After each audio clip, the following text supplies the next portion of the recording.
Hello students, welcome to your business studies class. So as we are discussing chapter number 4 planning, and in our previous lectures we had discussed the characteristics or features of planning, importance of planning, limitations of planning, and the steps that are involved in the planning process. Today we will be starting with a very important topic of this chapter, that is the types of plans.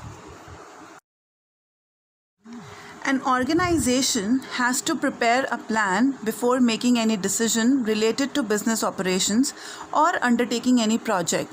So, a plan is a specific action proposed to help the organization to achieve its objectives. It is a document that outlines how goals will be achieved. So, based on the use and length of the planning period, plans can be classified into two categories, that is, single-use plans and standing plans. These single-use and standing plans are part of the operational planning process. So, we can say that we have two types of plans, single-use plans and standing plans. Now, let us first discuss what are single-use plans.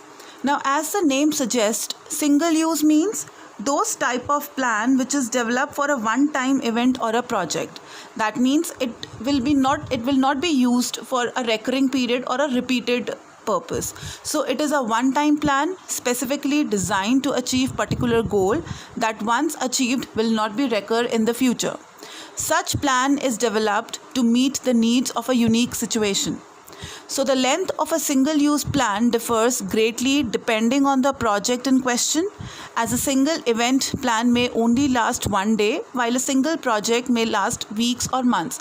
Let us say that you have to plan for an annual day function, so we will make a list of the programs that we would be having in our annual day functions. So once that annual day function will be over, that plan will be of no use.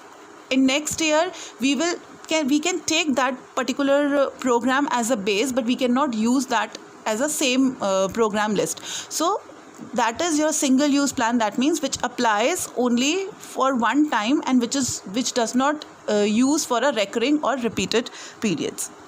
Now, examples of single use plans are budgets, programs and projects. Next is standing plans. So standing plans means stable plans. That means those plans or which are used for activities that occur regularly over a period of time.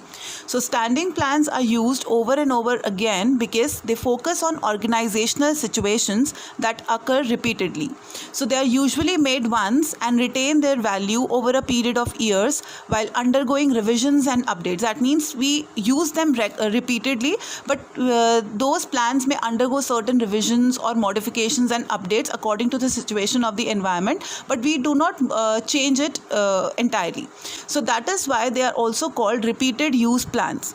Now, these standing plans include policies, procedures, methods and rules. So we can say that once a company has framed a policy, they will not change their policy again and again. Like this year we have this policy, next year we will have some other policy. No. So some modifications can be done, but they cannot change their policies entirely.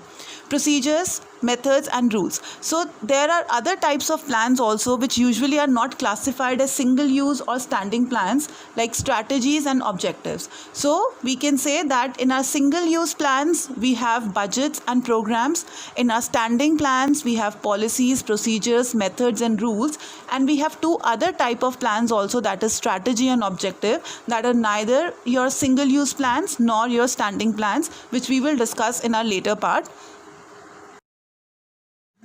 Now, difference between single-use plans and standing plans. So, certain differentiations are given between the single-use plans and standing plans, which you can learn.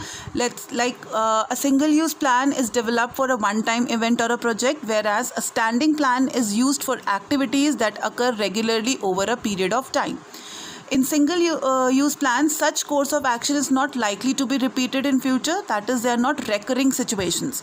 In standing plans, it is designed to ensure that internal operations of an organization run smoothly. Single-use plans, its duration may be a week or a month and sometimes only one day, example, organizing an event or a seminar or a conference. Standing plans, such a plan enhances efficiency in routine decision making. Then single use plans, it is discarded when the project or event is over. Standing plans, it is usually developed once but used over and over again with necessary modifications from time to time to meet business needs as required. Single use plans include budgets, programs and projects. Standing plans include policies, procedures, methods and rules. Example of single use plan, let's say budget for annual general meeting. Then standing plans, selection procedure for a particular post in the shareholders company, etc. So these are few difference between single use plans and standing plans which you can learn. Classification of single use plans and standing plans. So we can classify the types of plans into two categories: single use plans and standing plans. Single use plans, which is used for only one purpose. Standing plans, which is used over and over again. Then single use plans are further divided into programs and budget. Standing plans are further divided into policies, rules, methods and procedures. So this is all for today's lecture. We would be discussing these types of plans, single use plans and standing plans separately, and objectives and strategies also in our coming lecture. Thank you so much, children.